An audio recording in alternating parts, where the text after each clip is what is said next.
ಎಲ್ರಿಗೂ welcome to my YouTube channel. First time ನನ್ನ channel ನ ನೋಡ್ತಿರೋರ್ಗೆ ಹಾಯ್, ನನ್ನ ಹೆಸರು ಮಂಜು. ನನ್ನ ಚಾನಲ್ ಅಲ್ಲಿ ನಾನು basic to advance level crochet and tassel work videos ನ ಮಾಡ್ತಿರ್ತೀನಿ. ನನ್ನ ಚಾನಲ್ ಅಲ್ಲಿ ಬೇಸಿಕ್ ವಿಡಿಯೋಸ್ ಗಳು ಸ್ಟಾರ್ಟ್ ಆಗಿದೆ. ಯಾವ ರೀತಿಯಪ್ಪ ಅಂತಂದ್ರೆ ಮೆಟೀರಿಯಲ್ಸ್ ಗಳ ಬಗ್ಗೆ ಇನ್ಫಾರ್ಮೇಶನ್ ಕೊಟ್ಟಿದ್ದೀನಿ ಅಂಡ್ ಬೇಸಿಕ್ ಆರಳೆ ದಾರ ಹೇಗೆ ತಗೊಳ್ಳೋದು, ಚೈನ್ ಸ್ಟಿಚ್ಚು, ಬೇಬಿ ಕುಚ್ಗೆ ಯಾವ ರೀತಿ ದಾರ ಪ್ರಿಪೇರ್ ಮಾಡ್ಕೋಬೇಕು ಅಂಡ್ ಎರಡು ರೀತಿಯಲ್ಲಿ ನಾವು ಬೇಬಿ ಕುಚ್ಚನ ಹಾಕ್ಬೋದು, ವಿತ್ ಬೇಸು ಮತ್ತು ವಿತೌಟ್ ಬೇಸು ಎರಡೂದು ವಿಡಿಯೋ ಅಪ್ಲೋಡ್ ಮಾಡಿದ್ದೀನಿ. ಅಂಡ್ ಬೇಸಿಕ್ ಸ್ಟಿಚಸ್ ಗಳಲ್ಲಿ ನಂಬರ್ 1 ಬಂದ್ಬಿಟ್ಟು ಚೈನ್ ಸ್ಟಿಚ್ಚು, ಅದು ತುಂಬಾ ಇಂಪಾರ್ಟೆಂಟ್, ಅದ್ರದ್ದು ವಿಡಿಯೋ ಅಪ್ಲೋಡ್ ಮಾಡಿದ್ದೀನಿ. ಅಂಡ್ ಎರಡನೇ ಬಂದು ಡಬಲ್ ಕ್ರೋಶಾ, ಸೊ ಅದ್ರದ್ದು ವಿಡಿಯೋ ಅಪ್ಲೋಡ್ ಮಾಡಿದ್ದೀನಿ. ಅಂಡ್ ಈಗ ನಾನು ಟ್ರಿಪಲ್ ಕ್ರೋಶಾ ಹೇಗ್ ಮಾಡೋದು ಅಂತ ತೋರಿಸ್ತೀನಿ. ಸೊ ಸಿಂಪಲ್ ಆಗಿ ಡೀಟೇಲ್ ಆಗಿ ಹೇಗ್ ಮಾಡೋದು ಅಂಡ್ ಎಕ್ಸ್ಪ್ಲೈನ್ ಮಾಡ್ಕೋತಾ ವಿಡಿಯೋನ ಸ್ಟಾರ್ಟ್ ಮಾಡೋಣ. ಸೊ ಇಲ್ಲಿ ನಾನು 6 ಎಳೆ ದಾರನ ಫಸ್ಟೇ ಪ್ರಿಪೇರ್ ಮಾಡಿ ಇಟ್ಕೊಂಡಿದ್ದೀನಿ. ನೀವು ಒಂದೇ ಸತಿ ಒಂದು 6 ಮೀಟ್ರು ಇಲ್ಲ 5 ಮೀಟ್ರು ಆಗೋಷ್ಟು 6 ಎಳೆ ದಾರನ ನೀವು ಫಸ್ಟೇ ಪ್ರಿಪೇರ್ ಮಾಡಿ ಇಟ್ಕೊಂಡ್ಬಿಟ್ರೆ ನಾನು ತೋರಿಸುವಂತಹ ಪ್ರತಿಯೊಂದು ಬೇಸಿಕ್ ಸ್ಟಿಚಸ್ಗಳದ್ದು ಕೂಡ ನೀವು ಪ್ರಾಕ್ಟೀಸ್ ಮಾಡಲಿಕ್ಕೆ ಈಸಿ ಆಗುತ್ತೆ. ಸೊ ಇಲ್ಲಿ ನಾನು 6 ಎಳೆ ದಾರನ ಪ್ರಿಪೇರ್ ಮಾಡಿ ಇಟ್ಕೊಂಡಿದ್ದೀನಲ್ಲ, ಅದನ್ನು ನಾನು 3 ಸತಿ ಕೈಗೆ ಸುತ್ಕೋತಾ ಇದ್ದೀನಿ.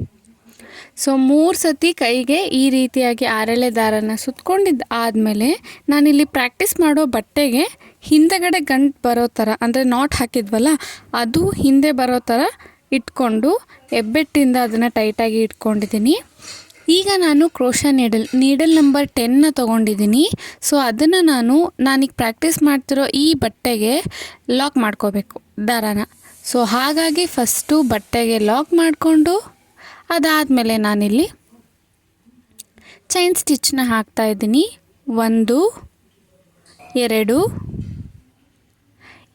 ಚೈನ್ ಸ್ಟಿಚ್ನ ಹಾಕ್ಕೊಂಡಿದ್ದೀನಿ. ಸೊ ಚೈನ್ ಸ್ಟಿಚ್ ಹೇಗೆ ಹಾಕೋದು ಅಂತ ಗೊತ್ತಿಲ್ಲ ಅಂದರೆ ಅದ್ರದ್ದು ಕೂಡ ವಿಡಿಯೋನ ನಾನು ಅಪ್ಲೋಡ್ ಮಾಡಿದ್ದೀನಿ. ಸೊ ಹೋಗಿ ನೋಡಿ. 2 ಚೈನ್ ಸ್ಟಿಚ್ನ ಹಾಕಿದ ಆದಮೇಲೆ ನೀಡಲ್ ಮೇಲೆ 2 ಸತಿ ದಾರನ ತೊಗೋಬೇಕು. 2 ಸತಿ ದಾರನ ತೊಗೊಂಡಿದ್ದು ಆದಮೇಲೆ ನಾವು ಈ ರೀತಿಯಾಗಿ ಬಟ್ಟೆ ಒಳಗಡೆಯಿಂದ ನೀಡಲ್ನ ಹಾಕಿ ದಾರನ ತರಬೇಕು. ದಾರ ತಂದಿದ್ದು ಆದಮೇಲೆ ಮತ್ತೆ ನೀಡಲ್ ಮೇಲೆ 1 ಸತಿ ದಾರನ ತೊಗೊಂಡು 2 ಲೂಪ್ ಒಳಗಡೆ 1 ಸತಿ ದಾರ ತರಬೇಕು, ಮತ್ತು 2 ಲೂಪ್ ಒಳಗಡೆ 1 ಸತಿ ದಾರ ತರಬೇಕು ಆ್ಯಂಡ್ ಮತ್ತೆ 2 ಲೂಪ್ ಒಳಗಡೆ 1 ಸತಿ ದಾರ ತರಬೇಕು. ಸೊ ಇದೇ ರೀತಿಯಾಗಿ ನಾವು ಟ್ರಿಪಲ್ ಕ್ರೋಶನ ಹಾಕೋದು. ಸೊ ಇನ್ನೂ ಒಂದು ಸತಿ ಕ್ಲೀನಾಗಿ ತೋರಿಸ್ತೀನಿ ನೋಡಿ. ನೀಡಲ್ ಮೇಲೆ 2 ಸತಿ ದಾರನ ತಗೊಂಡು ಅದ್ರ ಪಕ್ಕದಲ್ಲೇ ನಾವು ನೀಡಲ್ನ ಹಾಕಿ ದಾರನ ತಂದು 2ರಲ್ಲಿ 1 ಮತ್ತು 2ರಲ್ಲಿ 1 ಮತ್ತು 2ರಲ್ಲಿ 1. ಸೊ 2 ಲೂಪು ಟೋಟಲ್ಲು ನೋಡಿ. ಫಸ್ಟ್ ಲೂಪ್ ಇದೆಯಾ, 1 2, ಇದು 3ನೇದು. ಇಲ್ಲಿ ಟೋಟಲ್ 3 ಲೂಪ್ ಕಾಣಿಸ್ತಿದೆಯಾ ನಿಮಗೆ? ಆ 3 ದಾರದ ಒಳಗಡೆಯಿಂದ ನಾವು ಈ ದಾರನ ತರಬೇಕು. ಸೊ ನೀಡಲ್ ಮೇಲೆ 1 ಸತಿ ದಾರ ತಂದು 2ರಲ್ಲಿ 1 ಮತ್ತು 2ರಲ್ಲಿ 1 ಆ್ಯಂಡ್ ಮತ್ತೆ 2ರಲ್ಲಿ 1. ಸೊ ಇದೇ ರೀತಿಯಾಗಿ ನಾವು ಟ್ರಿಪಲ್ ಕ್ರೋಶನ ಮಾಡೋದು. ಸೊ ನೋಡಿ ಎಷ್ಟು ಈಸಿಯಾಗಿ ನಾವು ಸ್ಟಿಚಸ್ಗಳನ್ನ ಹಾಕ್ಬೋದು ಅಂತ. ಸೊ ನಾನು ಆಲ್ರೆಡಿ ನನ್ನ ಪ್ರೀವಿಯಸ್ ವೀಡಿಯೋಸ್ಗಳಲ್ಲಿ chain stitch, double crochet and ಈ ವಿಡಿಯೋಸಲ್ಲಿ ನಾನು ಟ್ರಿಪಲ್ ಕ್ರೋಶಾ ಹೇಗೆ ಹಾಕೋದು ಅಂತ ತೋರಿಸ್ತಾ ಇದ್ದೀನಲ್ವಾ. ಸೊ ಇದೇ ರೀತಿಯಾಗಿ ನಾನು ಡೈಲಿ ಬೇಸಿಕ್ ಸ್ಟಿಚಸ್ಗಳದ್ದು ವೀಡಿಯೋನ ಅಪ್ಲೋಡ್ ಮಾಡ್ತಾ ಇರ್ತೀನಿ. ಸೊ ಇನ್ನೂ ಚಾನಲ್ನ ಸಬ್ಸ್ಕ್ರೈಬ್ ಮಾಡಲಾರ್ದೆ ನೋಡ್ತಾ ಇರೋರಿಗೆ ಪ್ಲೀಸ್ ಸಬ್ಸ್ಕ್ರೈಬ್ ಮಾಡ್ಕೊಳ್ಳಿ. ಆ್ಯಂಡ್ ನಿಮ್ಮ ಫ್ರೆಂಡ್ಸ್ ಆ್ಯಂಡ್ ಫ್ಯಾಮ್ಲೀಸಿಗೆ ಕೂಡ ಇದೇ ರೀತಿ ಡೀಟೇಲಾಗಿ basic to advance level sari ಕುಚ್ಚು ಕ್ರೋಶಾ ವರ್ಕು ಕಲಿಬೇಕು ಅಂತಂದರೆ ಅವ್ರಿಗೆ ಕೂಡ ಈ ವಿಡಿಯೋಸ್ನ ಶೇರ್ ಮಾಡಿ ಆ್ಯಂಡ್ ಅವರು ಕೂಡ ಹೇಳಿ ಸಬ್ಸ್ಕ್ರೈಬ್ ಮಾಡ್ಕೊಳ್ಳಿಕ್ಕೆ. ಸೊ ಇಲ್ಲಿ ನಾನು ಟೋಟಲಾಗಿ ಟ್ರಿಪಲ್ ಕ್ರೋಶನ ಹಾಕ್ತಾ ಇದ್ದೀನಿ. ಸೊ ನೀಡಲ್ ಮೇಲೆ 2 ಸತಿ ದಾರನ ತರಬೇಕು, 1 ಆ್ಯಂಡ್ 2. ಸೊ 2 ಟೈಮ್ ದಾರನ ತಗೊಂಡು ಬಟ್ಟೆ ಒಳಗಡೆಯಿಂದ ನೀಡಲ್ನ ಹಾಕಿ ಅಲ್ಲಿಂದ ದಾರನ ತರಬೇಕು.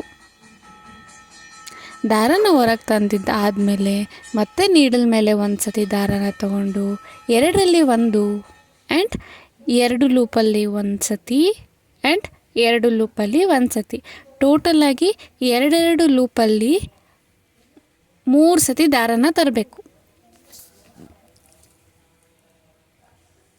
ಸೊ ಇಲ್ಲಿಗೆ ನಮಗೆ ಟ್ರಿಪಲ್ ಕ್ರೋಶ ಅನ್ನೋದು ಆಗುತ್ತೆ. ಸೊ ಎಷ್ಟು ಈಸಿಯಾಗಿ ಪರ್ಫೆಕ್ಟ್ ವಿತ್ ಫಿನಿಶಿಂಗ್ ಹೇಳಿ ತೋರಿಸ್ಕೊಟ್ಟಿದ್ದೀನಿ. ಸೊ ಅರ್ಥ ಆಗಿದೆ ಅಂತ ಅನ್ಕೊತೀನಿ ಆ್ಯಂಡ್ ಕಮೆಂಟ್ ಕೂಡ ಮಾಡಿ. ಟ್ರಿಪಲ್ ಕ್ರೋಶ ಹೇಗೆ ಹಾಕೋದು ಅಂತ ನೋಡ್ಕೊಂಡು ಬಂದ್ರಲ್ಲ, ಹೇಗೆ ಅನ್ನಿಸ್ತು? ತುಂಬ ಡೀಟೇಲ್ ಆಗಿ ನಿಧಾನಾಗಿ ಎಕ್ಸ್ಪ್ಲೈನ್ ಮಾಡಿದ್ದೀನಿ. ಸೊ ಎಲ್ರಿಗೂ ಅರ್ಥ ಆಗಿದೆ ಅಂತ ಅನ್ಕೊಂಡಿದ್ದೀನಿ. ಇನ್ನು ಯಾರಿಗೆಲ್ಲ ಅರ್ಥ ಆಗಿಲ್ಲ ಪ್ಲೀಸ್ ಕಮೆಂಟಲ್ಲಿ ತಿಳಿಸಿ, ನಾನು ಅದ್ರ ಬಗ್ಗೆ ಇನ್ನೊಂದು ವಿಡಿಯೋನು ಕೂಡ ಮಾಡ್ತೀನಿ. ಸೊ ಇದೇ ರೀತಿ ಬೇಸಿಕ್ ಸ್ಟಿಚಸ್ ಇಂದ ಅಡ್ವಾನ್ಸ್ ಲೆವೆಲ್ ಡಿಸೈನ್ಸ್ವರೆಗೂ ನನ್ನ ಚಾನಲಲ್ಲಿ ವಿಡಿಯೋಸ್ ಅಪ್ಲೋಡ್ ಮಾಡ್ತಾನೆ ಇರ್ತೀನಿ. ಸೊ ಯಾರೆಲ್ಲ ಚಾನಲ್ಗೆ ಸಬ್ಸ್ಕ್ರೈಬ್ ಮಾಡ್ಕೊಂಡಿಲ್ಲ ಸಬ್ಸ್ಕ್ರೈಬ್ ಮಾಡ್ಕೊಳ್ಳಿ, ಲೈಕ್ ಮಾಡಿ ಆ್ಯಂಡ್ ಶೇರ್ ಕೂಡ ಮಾಡಿ. ಸೊ ಇದೇ ರೀತಿ ಹೊಸ ಹೊಸ ವಿಡಿಯೋಸ್ಗಳ ಜೊತೆಗೆ ನಿಮ್ಮ ಮುಂದೆ ಇರ್ತೀನಿ. ಅಲ್ಲಿವರೆಗೂ ಬಾಯ್ ಎಲ್ರಿಗೂ.